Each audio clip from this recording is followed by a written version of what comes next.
viens d'avoir un enfant et tu te rends compte que bizarrement c'était pas du tout comme dans les films que tu as pu voir au cinéma ou comme dans les livres que tu as pu lire pendant ton enfance. Moi aussi.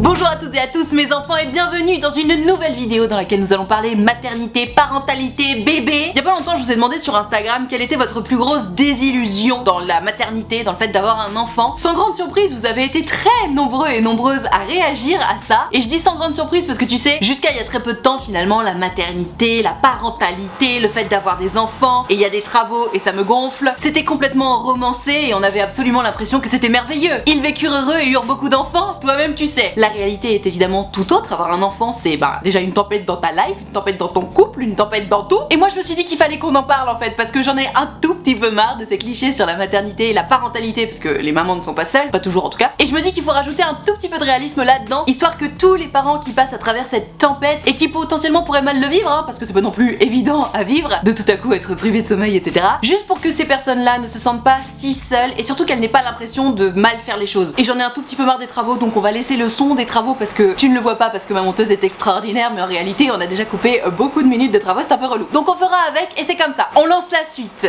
Quand je vous ai demandé sur Instagram donc quelle était votre plus grande désillusion, je me suis rendu compte que tout s'articulait particulièrement autour de 4 points. Premièrement, le sommeil, la fatigue, le manque de sommeil du coup, ça c'est quelque chose qui revient énormément. Deuxièmement, le couple, la tempête que c'est dans le couple et le sexe, évidemment ça va ensemble. Le travail, le fait que un des deux parents soit obligé de mettre sa carrière entre parenthèses finalement, le temps d'avoir une place en crèche, etc. Si un jour on a une place en crèche, et bien entendu le fait que ce soit très souvent, voire tout le temps, les mamans. Et quatrièmement, le rapport à son propre corps en tant que personne qui a accouché. Ça c'est très très difficile et ça revient beaucoup. Donc dans un premier temps, je vais aborder le côté sommeil avec un message de Gertrude qui me dit: Hello Nad, perso, le manque de sommeil c'est vraiment le plus dur. Pourtant mon bébé dort pas mal, entre parenthèses 21h30, 6h, mais genre de temps en temps, pouvoir dormir un peu plus, qu'est-ce que j'aimerais. Non mais je te comprends trop. Parce que malgré tout, on se pose pas une seconde dans la journée avec un bébé. C'est clair, je vais y revenir, mais c'est un truc de ouf. Et pourtant je suis assistante maternelle, donc je sais très bien ce que c'est les bébés, mais c'est vrai que H24, 7 jours sur 7, depuis bientôt 4 mois, je ne m'attendais pas à ça, hashtag désillusion. Mais c'est vrai, parce qu'en fait, au-delà du manque de sommeil, donc de cette fatigue qui est grandissante, je me souviens d'un papa qui m'avait dit une fois, et j'avais déjà cité ce qu'il m'avait dit: une fois que tu as un bébé, tu n'es plus le personnage principal de ta vie. Mais c'est tellement vrai. Ne serait-ce que là, aujourd'hui, pour tourner cette vidéo, je me suis levée pleine d'ambition et je me suis dit: allez, aujourd'hui je tourne une vidéo avec mon baby juste à côté, parce que oui,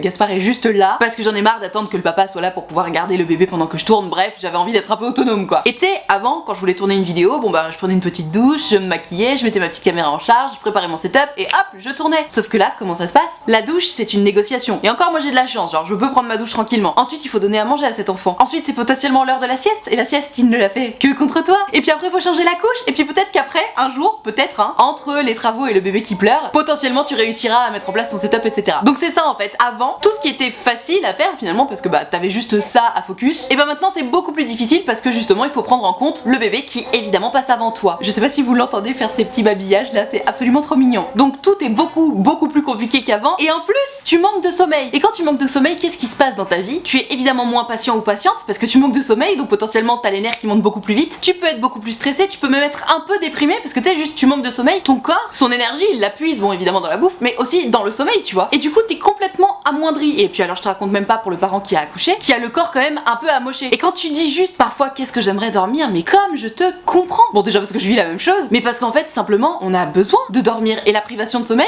je vous rappelle que c'était une torture pendant la Seconde Guerre mondiale quoi. Non c'est vrai, c'est très très dur à vivre. Et vous voyez des petites mains là. J'avais pas du tout fait gaffe que c'était dans le champ. Oh c'est trop chou. Bon bref, et alors ce qui me tue dans ce que tu racontes, c'est que pourtant tu es assistante maternelle et que du coup tu côtoies des bébés à longueur de journée, mais le fait que ce soit le tien H24 7 jours sur 7, et je suis complètement d'accord. C'est un truc de fou comme ça change tout. Je me souviens très bien, avant même de tomber enceinte, j'étais allée chez une copine qui elle venait d'avoir son bébé. Donc à ce moment-là, je pense sa fille avait 6-7 mois, et puis elle m'avait proposé de faire manger sa fille, donc j'étais là ouais grave, tu sais moi j'aime bien m'occuper des bébés et tout, donc pourquoi pas. Et je me souviens que déjà juste le fait de lui avoir donné à manger, je me disais putain c'est long, au bout d'un moment tu sais c'est un tout petit peu relou, tu sais quand t'as fait gousi 2-3 fois, au bout d'un moment t'en as marre quoi, t'as envie de retrouver ta liberté. Et je pense que c'est vraiment à ce moment-là que je me suis rendu compte qu'en fait quand t'as un bébé, ça ne s'arrête jamais, parce que même si t'en as marre en fait, c'est ta responsabilité, c'est ton bébé, et le bébé il compte sur toi. Alors si jamais tu regardes cette vidéo et que tu n'as pas encore d'enfant, je vais faire quand même une petite nuance par rapport à ça. Une fois que c'est ton bébé à toi, quand même, déjà t'es grave préparé, et puis de deux, de toute évidence c'est ton bébé à toi, donc forcément tu l'aimes beaucoup plus. En principe si tout va bien, d'un amour inconditionnel, et donc ça tombe sous le sens pour toi de le faire. Mais c'est vrai que quand même, tu ne t'appartiens plus en fait. C'est ce que je disais tout à l'heure, tu n'es plus le personnage personnage principal de ta vie, et c'est vraiment vrai, le personnage principal, c'est le baby, il passe avant, tout le temps. Et c'est toi qui dois t'adapter à son rythme. Ce qui n'est pas forcément le cas du coup pour notre Gertrude qui est assistante maternelle. Finalement t'as l'habitude de gérer plusieurs bébés en même temps, mais dans un contexte professionnel, et puis tu sais que c'est pas les tiens, etc. Et puis surtout, une fois la journée finie, hop, tu les rends à leurs parents, et puis toi t'es chill. Sauf que bah une fois que c'est le tien à toi, bah non, il y a aucun moment où t'es chill. Donc ouais, compliqué. Et surtout ce manque de sommeil là, si jamais toi qui regardes cette vidéo, tu fais partie de ces personnes qui manquent de sommeil, juste courage. Courage, je te soutiens. Moi aussi je manque beaucoup de sommeil. Et on est tous et toutes ensemble là-dedans. Soutenons-nous les uns les autres. Pardon, je me rends compte au début de la vidéo que je vous ai dit tout s'articule autour de 4 axes, mais en fait non, il y en a un cinquième. Et le cinquième, c'est les autres. Vous êtes tellement nombreux et nombreuses surtout à me dire putain, ce qui me saoule le plus, c'est le jugement des autres, les conseils des autres. Et c'est tellement insoutenable. C'est vrai, hein. Tu sais, même des gens qui ont pas d'enfants et qui disent non mais je pense que tu devrais faire ça. Alors que bah juste si t'as pas d'enfant, enfin, et que t'as aucune expérience en garde d'enfant, enfin, ne donne pas de conseils, tu vois, tu sais pas. Et c'est Gertrude qui me dit, en ce qui me concerne, la désillusion c'est surtout autour du jugement des autres qui m'a choqué. Tout le monde a toujours un avis à donner ou un conseil que tu n'as pas demandé d'ailleurs sur ta manière de faire avec ton bébé. Vive la confiance en soi après #désillusion. Et je suis mais tellement d'accord avec ça. Et pourtant pour ma part, je fais quand même partie des gens qui ont du caractère, tu vois, je me laisse pas emmerder et tout. Mais c'est vrai que t'es tellement en permanence passé au crible par tout le monde. Typiquement moi j'allaite mon bébé, tu vois. Et il se trouve que lorsque tu allaites ton bébé, de temps en temps bah il vient au sein parce qu'il a faim, mais aussi de temps en temps il vient au sein parce que ça l'apaise, parce que ça lui fait du bien, potentiellement pour s'endormir. Bref, il y a plein de raisons pour lesquelles tu peux mettre ton bébé au sein, tu vois. Et du coup bah moi comme je laisse pas mon bébé pleurer, ce qui est mon choix d'éducation et chacun le sien, hein, et bah du coup je fais très souvent mon bébé au sein. Maintenant ça s'espace un petit peu, mais surtout dans les premières semaines je le mettais très souvent au sein. Et putain mais je ne compte même pas le nombre de fois où on m'a dit mais il a encore faim. Et tu sais genre t'es là, oui il a encore faim, oui. Enfin dans tous les cas je le mets au sein. En fait c'est mon choix, donc arrêtons de commenter les actions des jeunes parents. Pareil le délire de mais il est pas un peu trop couvert là, ou alors mais il est pas assez couvert là. En fait je suis sa mère. Est-ce que c'est toi qui te lèves à 3h du matin pour nourrir cet enfant? Non. Alors garde tes conseils et tes remarques pour toi. Alors bien entendu tu ne le dis pas parce que potentiellement c'est un proche en plus qui te fait cette remarque. Moi je me souviens quand même qu'on m'a dit, alors que je prenais mon bébé parce qu'il pleurait, mon bébé qui à ce moment-là avait moins d'un mois, était juste mon bébé pleure, je le prends dans mes bras. Et on m'a quand même dit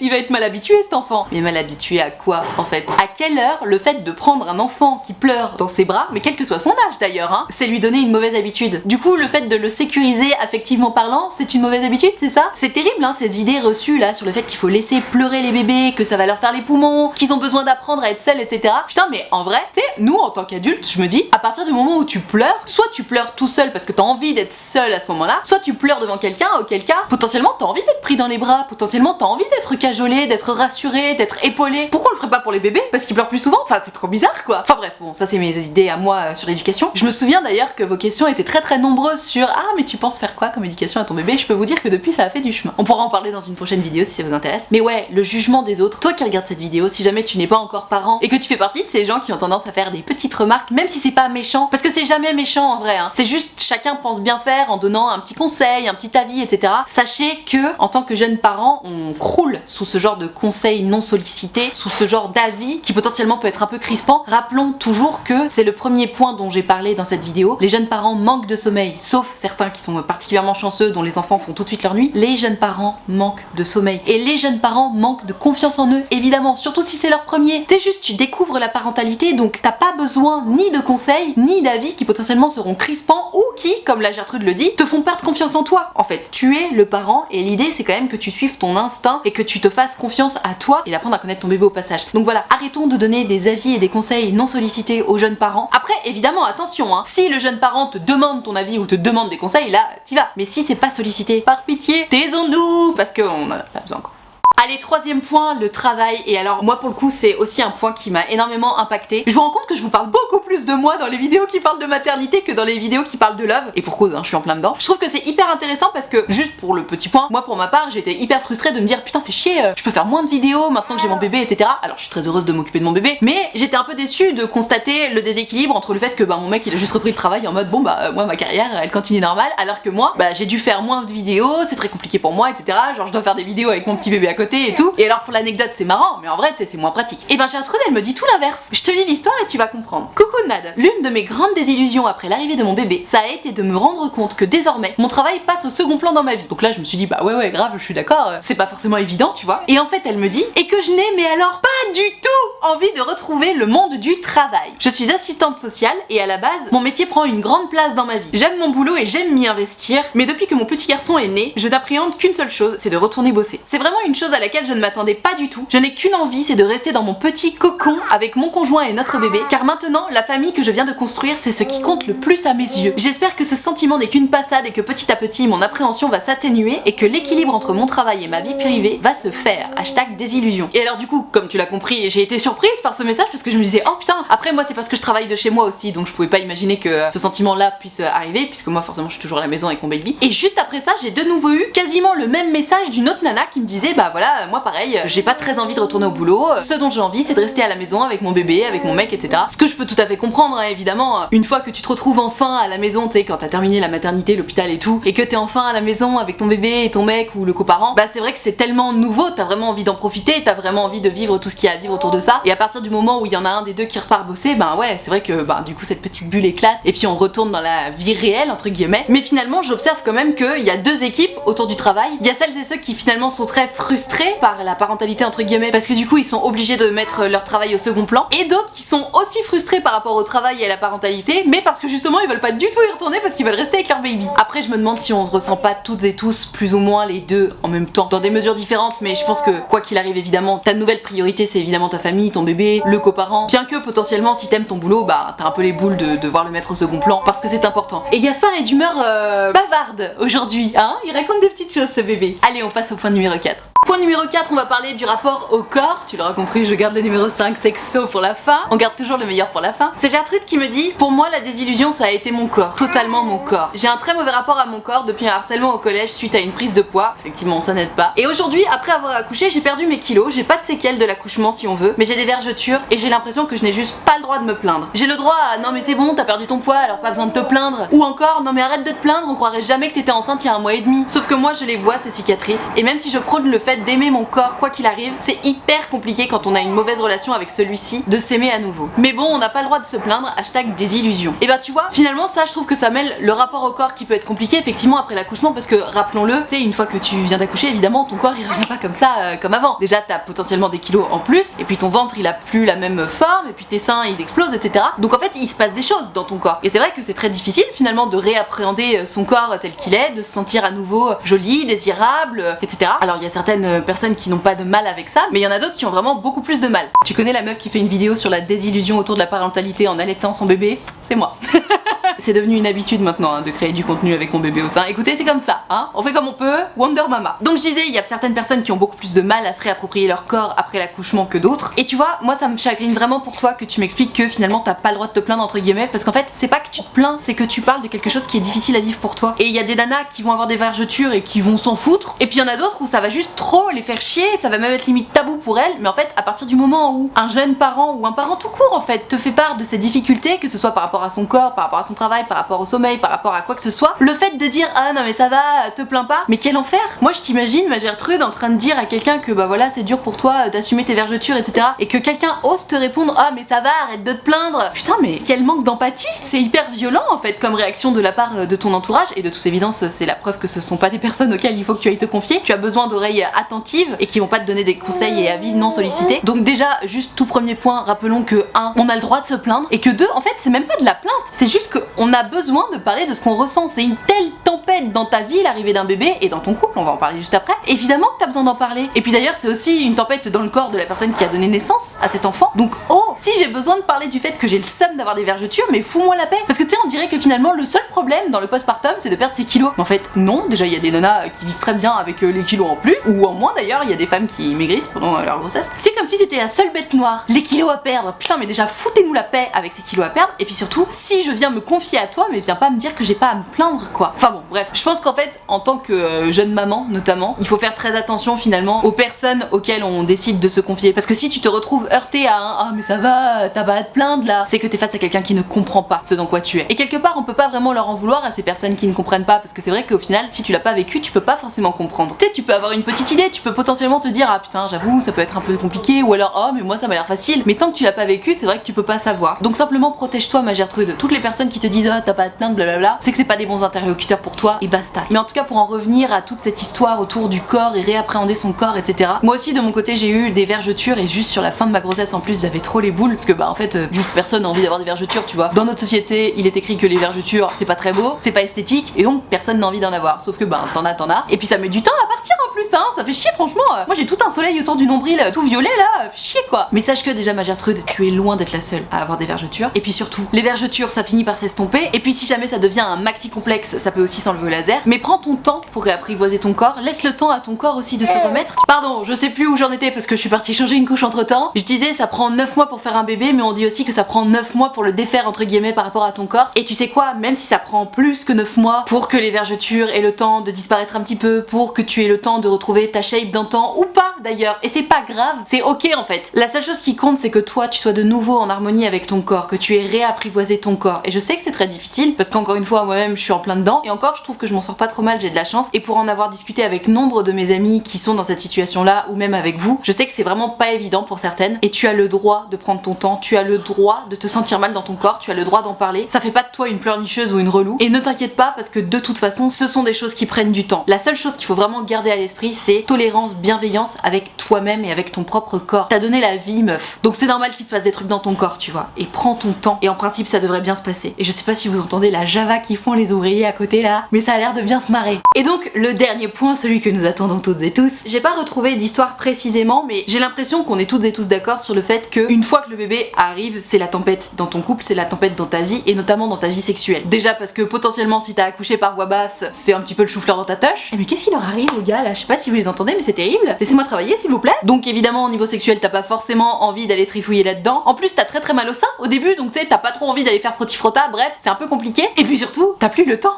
parce que bébé il pleure, et il pleure quand il veut. Donc c'est très difficile ne serait-ce que de trouver le temps, de ne plus avoir mal et d'en avoir envie, parce qu'en plus t'es fatigué etc, donc tout ça c'est compliqué. Potentiellement ça peut créer des tensions dans le couple. La fatigue tout court crée des tensions dans le couple, le manque de communication, parce que du coup comme on est très occupé on a du mal à communiquer, et encore une fois parce qu'on est fatigué on a encore plus de mal à communiquer. Et puis surtout très souvent malheureusement il y a un énorme déséquilibre dans le couple. Alors je vais faire une généralité parce que actuellement la généralité est tout à fait vraie, c'est-à-dire que pour les couples hétéros en tout cas, monsieur repart travailler comme si de rien n'était pendant que madame reste au foyer à s'occuper du baby, et c'est normal finalement que son travail il passe à l'as. Comme je vous disais tout à l'heure dans le point où on parlait du travail, pour ma part moi je l'ai un peu mal vécu, je me disais un peu mais putain fais chier, comment ça se fait que ce soit si normal finalement que monsieur retourne travailler pendant que moi je reste à la maison avec le baby, tu vois. Et je me rends compte qu'en fait j'étais pas du tout préparée à ça, j'étais pas du tout préparée au fait de ne pas avoir de solution de garde, et parallèlement bizarrement j'ai tout sauf envie de faire garder mon bébé parce que je le trouve tellement jeune, j'ai tellement envie d'être avec lui tout le temps. C'est très difficile en fait parce qu'on est perpétuellement dans un paradoxe, c'est à dire que t'es pas content de plus avoir de temps pour travailler, et en même temps bah tu voudrais pas laisser ton bébé, donc c'est très relou et très particulier comme période. Mais quoi qu'il en soit, du coup évidemment il faut qu'il y en ait au moins un des deux qui retourne bosser parce que bah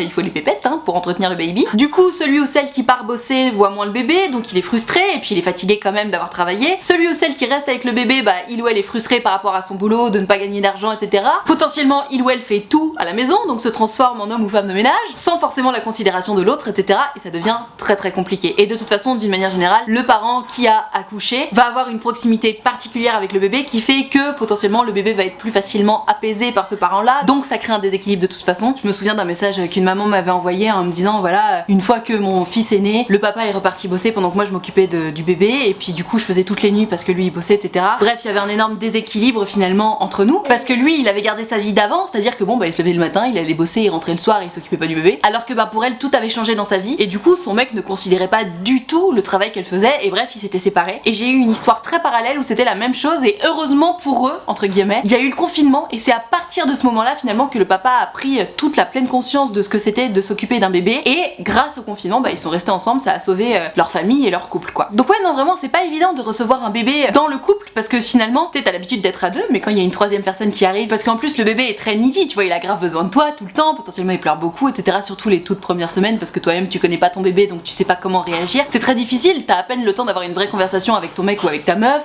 tu dors pas, enfin bref, c'est compliqué. Donc bref, effectivement, soulignons le fait que la désillusion au niveau du couple, et puis au niveau du sexe aussi, mais en fait en vrai, j'ai l'impression que quand même les premiers mois, effectivement c'est très compliqué d'avoir des rapports, parce que potentiellement ça peut faire mal, parce que le rapport au corps de la personne qui a accouché, et parce que manque de temps, du coup, et puis fatigue, etc. Et puis potentiellement t'en as juste pas envie, t'as pas la tête à ça. Donc oui, c'est une tempête dans le couple, oui c'est difficile à vivre, et non c'est pas insurmontable, c'est juste que il faut au maximum réussir à communiquer, à être tolérant et patient avec l'autre, et surtout ne pas commencer l'escalade du ah mais moi je suis plus fatiguée que toi, ou ah mais moi j'en fais plus que toi, parce que alors là si tu commences là-dedans, c'est la fin du couple en fait, hein, tout simplement. Donc si jamais toi qui regardes cette vidéo, tu es là-dedans et tu trouves que dans ton couple c'est très très compliqué, sache que déjà tu es loin d'être le ou la seule. J'en ai fait une vidéo il y a 3 semaines qui s'appelle Baby Clash, je t'invite à aller la voir si jamais. Et surtout courage, courage, courage, c'est une période, ça va passer.